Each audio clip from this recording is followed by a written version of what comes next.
Olá pessoal, eu espero que todos vocês estejam muito bem. Aqui quem vos fala é a Joyce e hoje eu vou trazer a resenha de mais um perfume da Casa Coven 1692, que é o Agnus Dei. Bom, gente, Agnus Dei significa Cordeiro de Deus. Por isso essa imagem dessa ovelhinha aqui, desse cordeirinho alado, né? Até porque essa menção Agnus Dei, né, essa mensagem, essa palavra, essa frase Cordeiro de Deus, ela é dita por São João Batista, diretamente a Jesus Cristo. São João Batista fala assim: Eis o Cordeiro de Deus, eis aquele que tira o pecado do mundo.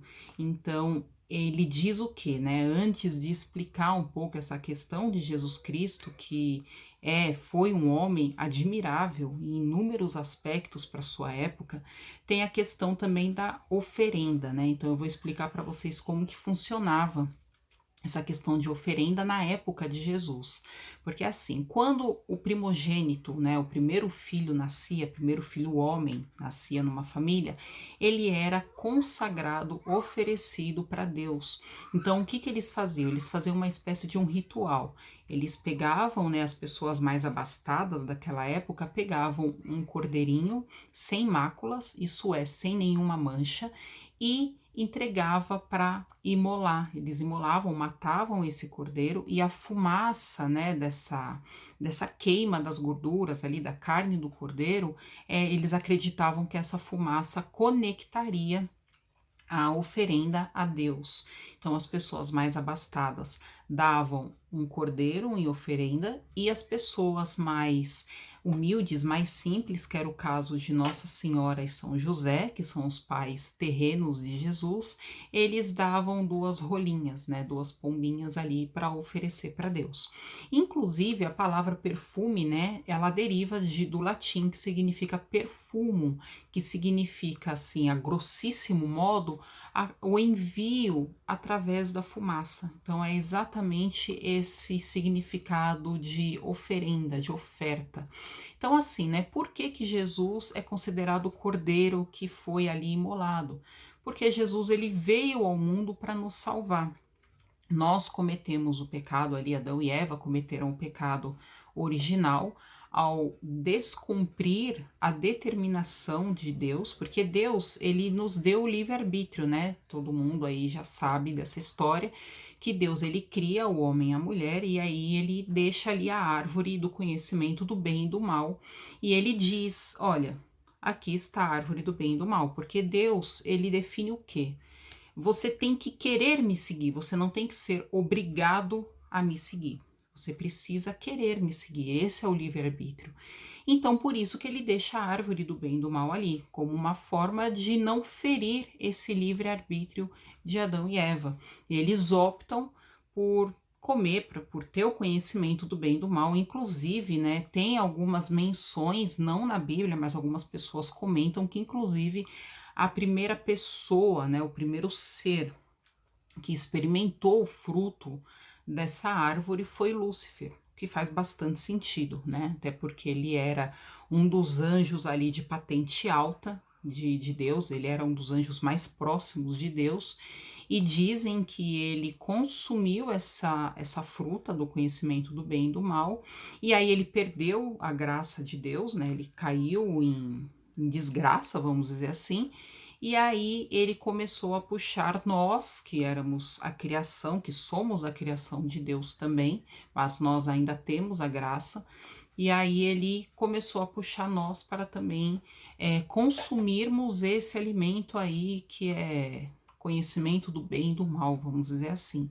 Mas aí o que que acontece, né? Jesus, ele veio para quebrar esse plano maligno de nos tirarmos da graça de Deus. Então Jesus ele vem ao mundo para nos salvar, para nos tirar desse pecado e ele praticamente morre, né? Ele morre para nos salvar. Então por que Jesus é o Cordeiro? Porque não sei se vocês já tiveram curiosidade, é bem triste, eu sei disso, mas eu nunca tive coragem de ver. O Cordeiro, quando ele vai ser morto, quando ele vai, né, quando vão matar ele, ele não reage. Ele fica ali quietinho, ele aceita a condição dele. Dá até uma dorzinha no coração, né? ele não faz nada, ele é um bichinho manso, ele é um bichinho na dele, ele é bonzinho, sabe? Ele não faz nada de mal. O cordeiro, ele é totalmente inocente, totalmente puro. Então, Jesus é exatamente essa representação do cordeiro, porque Jesus, ele não fez nada de mal para ninguém. Muito pelo contrário, ele fez inúmeros milagres, ele salvou muitas pessoas, ele cuidou de muita gente, ele ajudou muita gente. Mas mesmo assim, os doutores da lei, que é a representação da igreja, né, da religião da época, tinham muita raiva dele, tanto é que foram os doutores da lei que conseguiram com que ele fosse crucificado. E Jesus, mesmo diante dessa injustiça tremenda, ele aceitou essa condição e ele foi sacrificado em prol de todos nós. Fora que Jesus é um homem admirável, né? Ele foi um homem admirável, porque Jesus ele andava com todo tipo de pessoas que todo mundo rejeitava, que todo mundo detestava. Então ele andava com mulheres, que era a mesma coisa que nada, né, naquela época. Ele fala que quem quer entrar no reino do céu tem que ser como uma criança. Por que que ele fala de uma criança? Porque crianças eram vistas como nada, como bicho. Elas não tinham direito a nada naquela época. Então, ele enxerga as minorias, Jesus enxerga as minorias, como o caso da mulher que cometeu o adultério ali, os homens, um monte de homens querendo tacar pedra nela, e Jesus fala, beleza, então quem nunca pecou, atira a primeira pedra, então, e aí aos pouquinhos cada um vai saindo ali de fininho, e Jesus fala, seus pecados foram perdoados, pode ir embora e não peque mais. Então Jesus, ele não julgava ninguém, mesmo ele sendo filho de Deus. Jesus, ele não era exibido, ele só mostrava os poderes dele quando era realmente necessário. Porque Jesus, ele poderia, né, se ele quisesse, ali no momento da crucificação, no momento que ele foi chicoteado, que ele sofreu tudo aquilo injustamente, ele podia, de repente, ter usado ali, pedido ajuda aos anjos, ou ele mesmo ter descido da cruz e ter feito e ter fugido daquilo. Mas Jesus não quis, porque ele é o Cordeiro de Deus que veio tirar os pecados do mundo e veio nos salvar. Então Jesus é um homem admirável. Se você nunca leu a Bíblia, eu super recomendo. Eu acho a Bíblia uma leitura riquíssima, interessantíssima. Inclusive, ela é reconfortante. Tem partes ali, trechos da Bíblia que ajuda muito a gente. Muitas vezes a Bíblia fala com a gente, né? Às vezes a gente tá num momento um pouco triste, um pouco temeroso, um pouco preocupado, e às vezes você abre ali uma passagem na Bíblia que é exatamente aquilo que você precisa ouvir naquele momento. Então a Bíblia é maravilhosa, a maneira como eles falam, mas assim, gente, não se prendam, né? Uma dica que eu dou, não se prendam tanto ao Antigo Testamento. Muitas pessoas que reclamam, que contestam, que criticam a Bíblia se baseiam muito no Antigo Testamento. Só que assim, gente, o Antigo Testamento tem muitas regras mais voltadas para, vamos dizer assim, para uma boa convivência, para questões de higiene. Se você ler Deuteronômio, você vai falar, gente, Deuteronômio é um absurdo. Mas não, gente, ali eram algumas regras para as pessoas conviverem, para as pessoas se limparem, para as pessoas terem uma convivência saudável, uma vida saudável, diante da ignorância da época. Então você tem que levar a questão da ignorância da época e ler com a mente aberta. Você não pode levar tudo aquilo a ferro e a fogo, porque o Antigo Testamento é um pouco mais fechado para em consideração com a limitação das pessoas daquela época. Então era mais um livrinho de instruções do que outra coisa. Mas mesmo assim, o Antigo Testamento tem histórias riquíssimas, tem fala de profetas também impressionantes, muito interessantes, como Esdras, né? Coincidentemente é o nome do meu marido, Esdras, Neemias, tem Provérbios, que também é bem interessante, Eclesiastes, Eclesiástico, que se eu não me engano está só na Bíblia Católica, na Bíblia Evangélica não tem Eclesiástico, se eu não estou enganada, mas também o Novo Testamento se aplica um pouco mais à nossa realidade atual.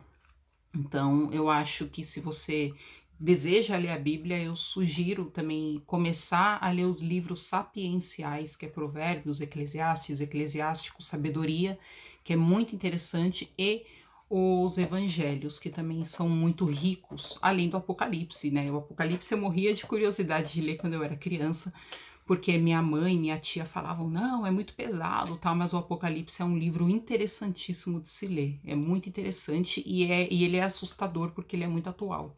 Muita coisa que fala ali bate muito com a nossa atualidade. Mas, né, vamos falar sobre o perfume aqui, esse perfume da Coven, que é muito bom. Ele é inspirado no Euforia da Calvin Klein. Então é um perfume que tem as notas de romã, caqui, tem acordes verdes, orquídea negra, lótus champaca, que é uma flor, mogno, âmbar, violeta negra e chantilly. Então, assim, é um perfume, é um clássico, né? O Euforia da Calvin Klein, ele é um clássico. Ele é um perfume, gente, muito gostoso e ele é um perfume muito versátil. Ele é um perfume que combina com qualquer ocasião. Ele combina no calor, ele combina no frio. Ele pode combinar com homens também, combina mais com mulheres, mas é um perfume muito elegante. Ele passa uma elegância muito interessante, embora ele possa ser considerado batido, né? Porque ele já existe desde 2005, já teve inúmeras cópias dele. Ultimamente eu não vejo mais tanta cópia do Euforia como eu vi antigamente. Hoje em dia ele tá mais fechado mesmo em algumas marcas, como a Coven, que resolveu fazer um inspirado nele. E eu achei interessante essa conexão do Agnus Dei com o Euforia por causa da nota de romã, né? A nota de romã, ela tem aí alguns simbolismos um pouco relacionados ao cristianismo, um pouco relacionados a Jesus. Então eu não sei se foi por isso que a Dani, por conta da nota de romã, que a Dani resolveu dar um nome de Agnus Dei. Pode ser que sim, pode ser que não, não tenho certeza. Mas é um perfume amadeirado, é um perfume floral amadeirado, levemente frutado, tá? Então, assim, eu sinto a nota de romã, é uma nota bem interessante, é uma nota muito gostosa. A nota de lótus, ela dá um aspecto muito gostoso, e olha que eu tenho dificuldade com nota de lótus, porque ela costuma ser aquática em alguns perfumes, mas nesse caso não, nesse caso ele não ficou aquático, ele ficou um perfume iluminado, um perfume claro, um perfume aberto, mas é um perfume muito elegante. É um perfume versátil, é um perfume que dá para ser usado no calor, mas é um perfume que super combina, por exemplo, para um casamento, para um evento mais formal, para um dia de trabalho. E é um perfume que as pessoas vão te elogiar, é um perfume que as pessoas vão chegar em você e vão falar: nossa, que cheiro gostoso que você está usando. Porque ele é um perfume muito agradável, ele é um perfume limpo, ele passa uma sensação de limpeza, uma sensação de pele hidratada, de pele cuidada, de uma pessoa limpa, de uma pessoa tratada. Então ele passa essa sensação de limpeza, de elegância, de uma mulher.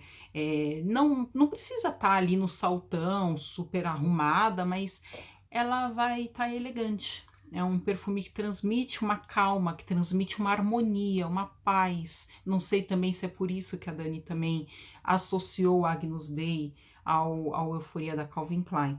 Mas assim, eu sinto esse acorde verde é um acorde, vamos lá, é um acorde que me lembra um pouco orvalho. Por exemplo, vamos imaginar aí que você está passando por uma floricultura ou por um jardim ou alguma coisa assim e choveu na noite anterior e você está bem cedinho andando por esse jardim, tá? E aí você sente aquele cheiro levemente verde, úmido, por conta dos orvalhos que caiu ali na madrugada, junto com a chuva, junto com a terra. Mas eu sinto um pouco esse cheiro verde. O acorde verde que eu sinto aqui não é cheiro de grama, aquele cheiro forte, verde de folha, não. É um cheiro orvalhado, é um cheiro delicado. É um cheiro misturado da umidade do orvalho com o verde ali das folhas, das flores, misturado com o perfume das flores. Então eu sinto esse cheiro, acho que é por isso que esse perfume me passa essa sensação harmônica, harmoniosa, essa sensação de tranquilidade, de frescor, de calmaria. É um perfume que, assim, eu, pelo menos, quando eu tô em momentos um pouco mais agitados, ele me acalma. Quando eu tô um pouquinho, ai, preciso relaxar um pouco, eu uso esse perfume. Tanto é, ó, que o Agnus Dei, o meu Agnus Dei, ele já tá aqui, ó, tá vendo? Ele já tá chegando na metade, porque eu gosto muito desse cheiro, embora seja um cheiro bastante conhecido por muita gente, ele é um cheiro muito gostoso, porque ele tem um cheiro floral tão suave, tão delicado, tão limpo, tão natural, que me passa uma paz muito grande, me passa uma, não sei A Dani também tentou reproduzir, talvez, como se fosse a presença de Jesus, não sei, mas é um perfume que me transmite muita paz, muita harmonia, muita tranquilidade. É um perfume que me transmite elegância, mas não é uma elegância imponente, muito pelo contrário, é uma elegância mais natural. É um perfume muito, muito, muito agradável, muito gostoso. Tem a nota de mogno? Sim. Ele tem um aspecto amadeirado, mas eu sinto mais o aspecto floral. É um perfume mais aberto. É um perfume levemente doce, o doce não é o protagonista aqui, tá? Ele não é totalmente doce. Ele tem o chantilly aqui, né? Mas ele não é doce, doce, doce, não. Ele é cremoso. Ele é um pouquinho cremoso, né? Até que eu falei o cheiro de pele hidratada, ele passa esse aspecto de cheiro de pele hidratada, mas ele tem esse cheiro orvalhado, esse cheiro das flores úmidas. É um cheiro muito gostoso. É um cheiro que lembra, apesar de não ter rosas na composição, ele remete um pouco o cheiro de rosas, como se fossem rosas úmidas ali, recém-molhadas pela chuva. Uma rosa bem perfumada. Se você se aproximar dela, talvez você sinta um pouquinho como é o cheiro do Euforia da Calvin Klein ou do Agnus Dei da Coven. É um perfume que, embora a proposta seja leve, é um perfume que dura muito na pele, é um perfume que exala muito e é um perfume que toda vez que eu uso eu recebo elogio. Vale muito a pena conhecer esse perfume, é muito gostoso, muito versátil, é um coringa, dá para usar ele assim em qualquer ocasião que ele não vai te deixar na mão, tá bom? Bom, gente, essa resenha ficou gigante. Eu espero que vocês tenham gostado. Vou deixar aí na descrição do vídeo o site da loja da Coven. Vou deixar também o meu Instagram, se você não me segue lá. E coloca aí nos comentários se vocês já conhecem o Agnus Dei, se vocês já ficaram curiosos aqui com essa ovelhinha, quando vocês viram lá no site da Coven. Por que a Coven colocou uma ovelhinha aí? O que significa? Agora vocês já sabem que é o Cordeiro de Deus. Então coloquem aí nos comentários se vocês conhecem, se vocês gostam do Euforia do Calvin Klein, se vocês concordam com essas descrições. Se discorda, coloca aí também, vamos conversar, que eu adoro falar com vocês. E eu espero que vocês tenham gostado dessa resenha, gente. Um beijão e até a próxima!